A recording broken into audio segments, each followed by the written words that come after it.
Aquí hi ha la web que és caràcter.cat, si després us hi voleu connectar, està tota la informació penjada.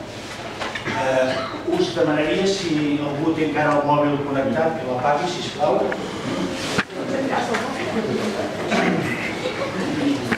I avui, per venir a presentar Caràcter, aquesta acadèmia ha vingut en Santiago Espot, que ell és l'ideòleg i el promotor de la idea, bueno, ho vaig ser també, i jo us haig de dir que jo conec el Santiago Espot des de l'any 2005, que va venir a fer aquí una conferència aquí a Sant Feliu de Codines, va anar baix al centre cívic, i ell és el president de Catalunya Acció, i ens va explicar l'espoli fiscal, i en aquell acte hi havia el meu sogre, ja el coneixeu, el Torça, el Dolcer, que s'hauria de dir així, i va quedar com tombat. I quan acaba l'acte diu, Jaume, el que han explicat aquests xicats, ja coneixeu aquests xicats, i això és veritat, dic, sí, doncs sí. I un home que era de dretes, en poques setmanes es va passar l'independentisme i s'acaba. I va ser gràcies a mi. I el que jo conec, ell segurament el coneixeu perquè ha sortit en moltes tertúlies del Canal Català, de l'Illa Robinson. Ell és, diguéssim, un gran activista polític, ha escrit 4 o 5 llibres, inclús un en anglès, és el promotor de la Ciutat del Rei, de les finals de la Copa, treballa per una multinacional americana i no dic res més, i jo crec que abans de començar un aplaudiment per venir a Sant Feliu.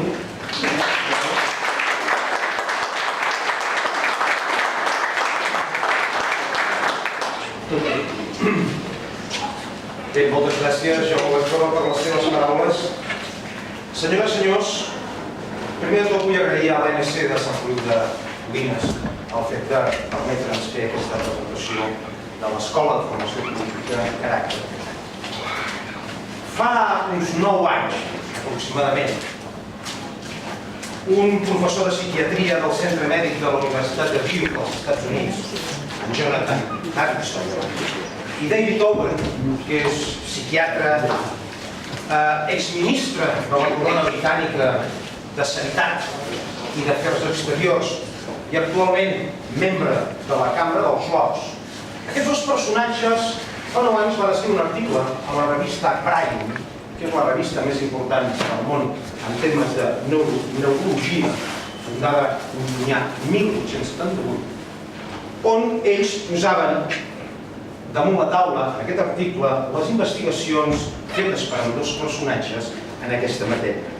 I van arribar a la conclusió que el 75% dels principals dirigents polítics de primera línia pateixen o han patit trastorns mentals. D'aquest 75%, el 42%, aquests trastorns mentals els hi havien incidit en l'exercici de les seves funcions. Aquests dos psiquiatres apuntaven com a característiques d'aquests trastorns, entre molts altres, 2 elements. Un era que cerquen aquests dirigents polítics la glòria personal a través de l'exercici de la política, i la segona cosa era que afirmen contínuament coses que evidentment i de forma tangible no són certes. Això va ser fa 9 anys. I jo em pregunto, aquest 75% on deu estar ara quan trobem a la política internacional en primera línia personatges com Donald Trump, Nicolás Maduro, o un personatge que no sé si vostès coneixeran, Rodrigo Duterte, l'actual president de les Filipines, que poc temps després d'accedir al poder, ara fa 1 any i mig, va dir que per acabar amb el problema del narcotràfic al seu país calia executar a 100.000 persones, entre traficants i addictes a les drogues. La veritat és que avui en dia, dins o accedeixen als llocs principals de comandament personatges grotescos, sinistres, populistes i d'una mediocritat realment exasperant. I la veritat és que les nostres societats, no només la catalana, totes les societats, un dels grans drames o dels grans reptes que l'hem d'afrontar properament serà el grau de preparació dels homes i les dones que els representen.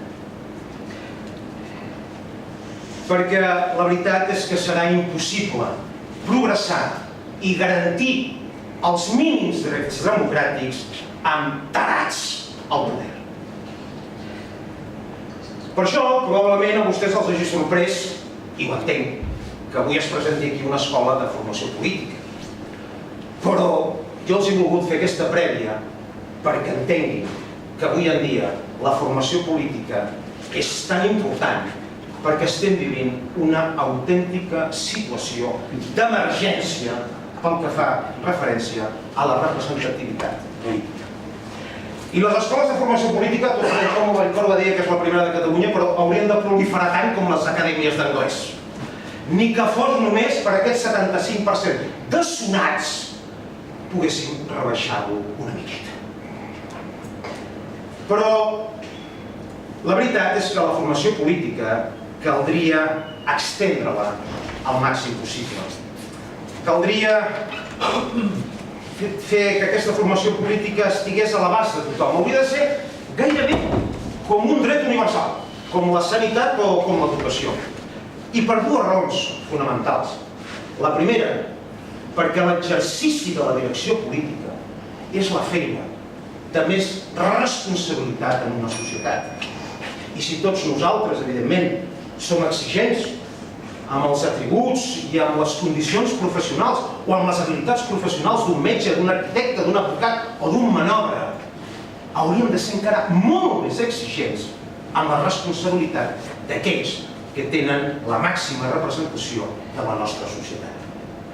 I en segona instància, perquè tothom ha de tenir dret a saber en què consisteix la direcció política.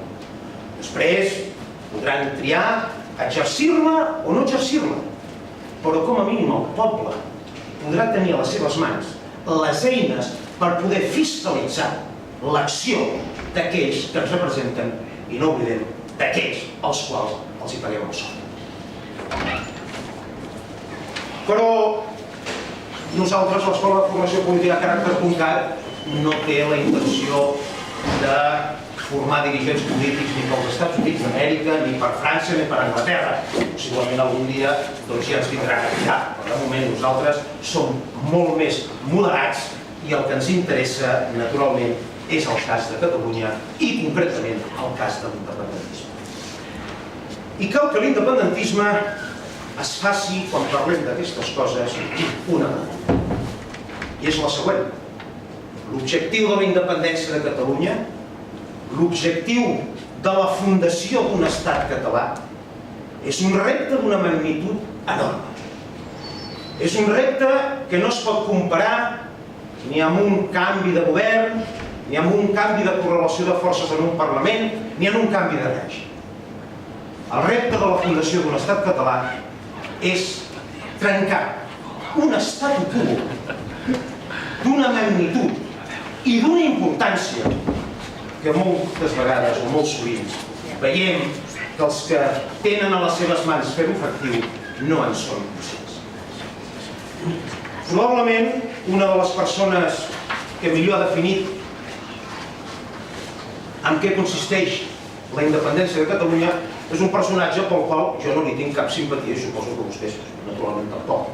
Però això no treu de que fos molt encertada la descripció que va fer ara fa aproximadament un any en una emissora de ràdio catalana aquest personatge que és en Manuel Valls, que probablement serà candidat a l'alcaldia de Barcelona. Aquest personatge, en aquesta entrevista que li van fer, va afirmar el següent: la independència de Catalunya, va dir, significa la fi de la Unió Europea tal com la coneixem fins ara. Naturalment, trencar o fer que una independència suposi el fi d'un statu quo com és la Unió Europea, que va néixer precisament perquè les grans nacions d'Europa no es mateixin entre elles. Quina mena de gent necessita al capdavant? Si ja necessitem prou gent, una gent preparada per fer un simple canvi de govern o un simple canvi de règim. la gent que pretén culminar aquest procés ha d'estar com a mínim 3 vegades més preparada que qualsevol altra. Però en som conscients de tot això? Catalunya, la veritat, és que al llarg de la seva història ha menystingut el tema del lideratge polític. Som el poble que hem encunyat frases com entre tots ho farem tot, el poble salva el poble, i mai cap poble s'ha salvat sense uns dirigents, mai a la història, ja la poden repassar vostès. Som un poble que, com que sempre ens han manat des de fora, el fet de liderar ja ho veiem com una cosa suspecta. Aquell que tingui una vocació i una ambició de manar, ja ens el mirem d'una manera sospitosa. I podem trobar coses de fa 4 dies, i poso polítics catalans com a exemple, perquè són els polítics que tots coneixem, coses absolutament grotesques dites per boca d'un dirigent polític, com pot ser, per exemple, l'entrevista que li van fer, ni més ni menys, que el diari Der Spiegel, a Alemanya, al president, o expresident, o president exiliat, que vostès vulguin, Carles Puigdemont. I Carles Puigdemont, en aquesta entrevista, diu, textualment, que el moviment independentista no necessita ni líders ni màrtirs. Vostès han vist mai un moviment independentista o una independència que s'hagi fet sense líders? Vostès conceben la independència dels Estats Units d'Amèrica sense les figures de Thomas Jefferson, Benjamin Franklin o John Adams? O la independència de Cuba sense la figura d'en Josep Martí? O les més recents, la d'Eslovènia, sense la figura d'en Milan Kukac? Doncs no, a Catalunya es veu que farem una independència sense líder ni, diu, sense màrtir. Però la veritat és que Catalunya, i sobretot després del franquisme fonamentalment, ha estat un poble decapitat en quant al lideratge polític. I és normal. Aquí l'any 39 va marxar o van executar el bo i millor d'aquest poble. Ens vam quedar sense els millors mestres, polítics, pensadors, filòsofs. Va ser un poble, en aquest sentit, absolutament decapitat. Ara, després, sobretot, dels últims mesos, l'independentisme comença a intuir, després d'aquell comportament heroic que va tenir l'1 d'octubre en la defensa dels col·legis, de donar la cara, ara comença a veure probablement l'independentisme que si fallem, fallem per dalt. I ara, què hem de fer? Perquè no podem fer com el Barça, que quan necessita un davanter centre el va fitxar l'Argentina o el Brasil. Aquí no podem anar a fitxar dirigents polítics en tercers països. Doncs, conscients d'aquest fet, una sèrie de persones, professionals de diversos àmbits, hem creat l'Escola de Formació Política Caràcter.cat, en la qual nosaltres pretenem intentar esmenar aquesta deficiència que té en aquests moments el moviment independentista i pretenem donar una formació integral a totes aquelles persones que tinguin una vocació política o, com deia al principi, pretenguin conèixer en què consisteix l'acció política. Després en Jaume Vallcorba els hi explicarà doncs els professors que conformen l'escola Caràcter i també totes aquelles matèries les quals s'hi donaran. Jo, en aquest cas, com ha dit en Jaume Vallcorba, soc empresari i potser molts de vostès es preguntaran i què és el que jo puc, diguem-ne, ensenyar en aquesta escola de formació política. Bé, cal fer una prèvia, possiblement alguns de vostès sàpiguen que jo vaig ser deixeble del professor Carles Muñoz Espinal. Muñoz Espinal va ser, sense cap mena de dubte, el més gran psicòleg que ha donat aquest poble i un dels més grans psicòlegs que ha donat Europa. A part de ser teòric de l'independentisme, va ser el personatge que més i millor ha estudiat la psicologia col·lectiva del nostre poble i totes les característiques, tan bones com dolentes, que se'n poden derivar. Lluís Espinaules va passar més de 40 anys reclamant la necessitat de la formació de dirigents polítics. Fonamentalment per un fet que fins que ell el va apuntar, ningú més l'ha apuntat, que és una cosa molt de sentit comú. I és que al nivell del poble, no del poble català, sinó de totes les societats, és un nivell intel·lectual i cultural que ha anat augmentant gràcies als avenços tecnològics, científics, etc. És a dir, la distància que hi havia entre el dirigent polític i el poble fa 100 anys a l'actual s'ha anat reduint. Quan es dona una circumstància així, el més normal és que, si el poble creix, la capacitat i la preparació del dirigent polític també anés creixent. En canvi, ens trobem, com els apuntava al principi, que aquesta diferència s'ha anat reduint. Cada vegada més, el poble està a la mateixa alçada que els seus dirigents polítics. I el dirigent polític no és conscient de que s'ha de formar encara amb un grau superior per mantenir aquesta distància amb el poble a fi i efecte de poder-lo dirigir amb eficàcia.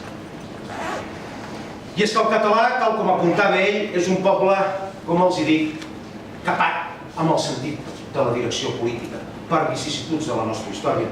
Ell apuntava que en un test que ell feia, que era el test del ramat, de cada 10 catalans que se'ls demanava dibuixar en un paper un ramat, de cada 10, 9 el dibuixaven sense la figura del pastor.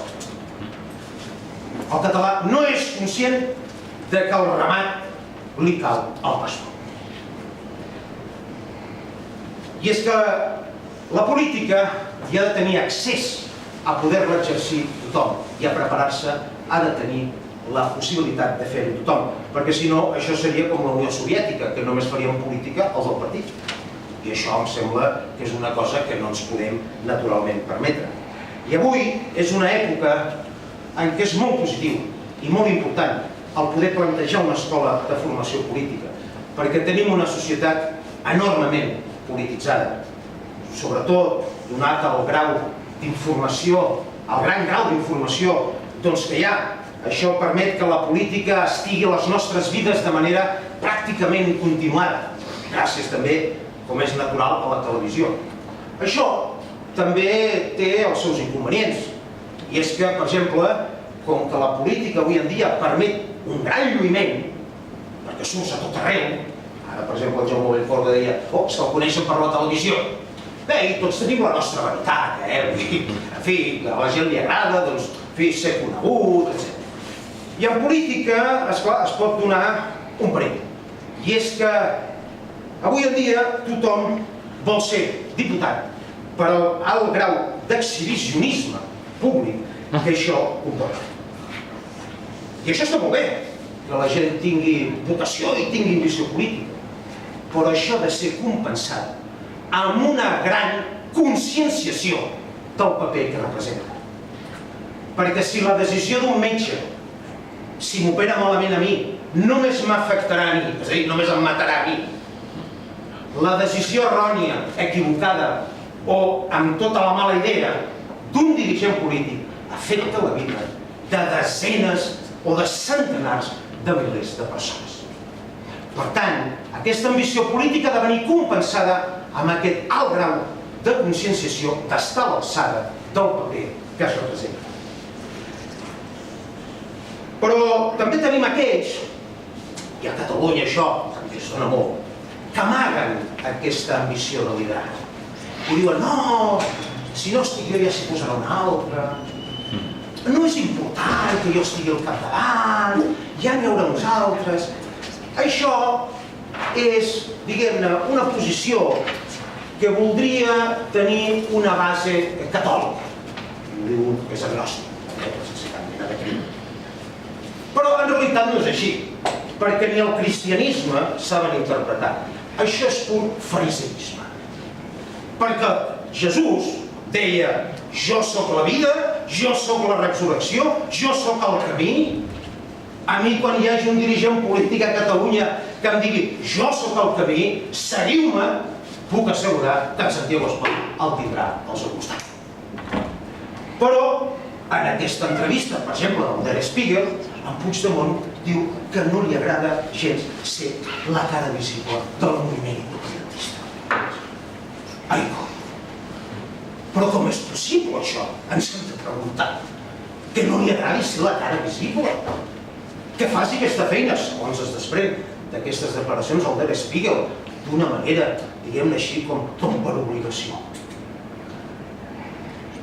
I que no se'n digui, sobretot, que no es pot criticar el president Puigdemont perquè està a l'exili.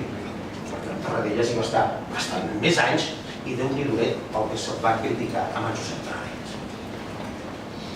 Però bé, la veritat és que dirigir políticament significa ser un gran coneixedor de l'ànima humana, tant individual com col·lectiva. Cal ser un bon psicòleg. Cal conèixer l'ànima col·lectiva de la teva gent.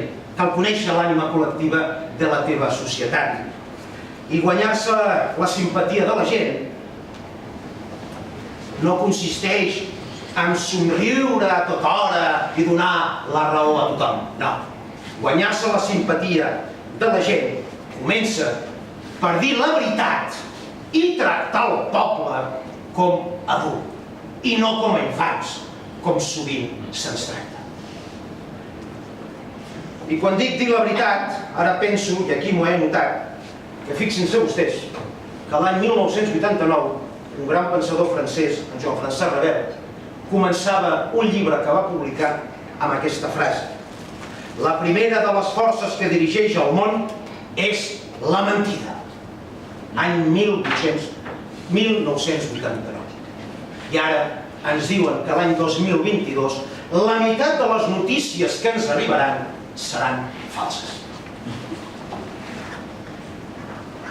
Per tant, inspirar confiança al poble també t'ho dona la seguretat de caràcter de saber on vas. I en les circumstàncies que vivim, saben on van els nostres polítics.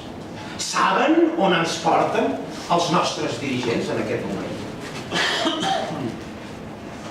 Com que les coses si s'afirmen s'han de donar les proves, jo aquí en portaré una d'allò que en diguem contundent. Gairebé, diguem-ne, irrefutable de les paraules que acabo d'explicar. El 13 de desembre del 2017, en plena campanya electoral de les últimes eleccions, se li feia una entrevista per part d'Europa Press a un dels principals, més coneguts, dirigents independentistes del país. Dirigent d'un dels dos partits més importants, en aquest cas d'Esquerra Republicana, m'estic referint al seu cap a Madrid, Joan Tardà. Aquesta entrevista, feta en plena campanya electoral, on en teoria s'estava demanant el vot a la gent en base a unes promeses i en base, diguem-ne, a una estratègia política que tu intentes vendre al teu electorat, Joan Tardà deia el següent: nosaltres el que farem és implementar la república. La república, la independència, l'hem declarat? Sí. Va ser un acte simbòlic? Sí. Del contingut polític? També. I què és el que toca fer ara? Es pregunta Joan Tardà. Doncs es tracta d'implementar la república per fer efectiu tot allò que anhelem. I com serà això? Es torna a preguntar Joan Tardà. I respon: doncs no ho sabem.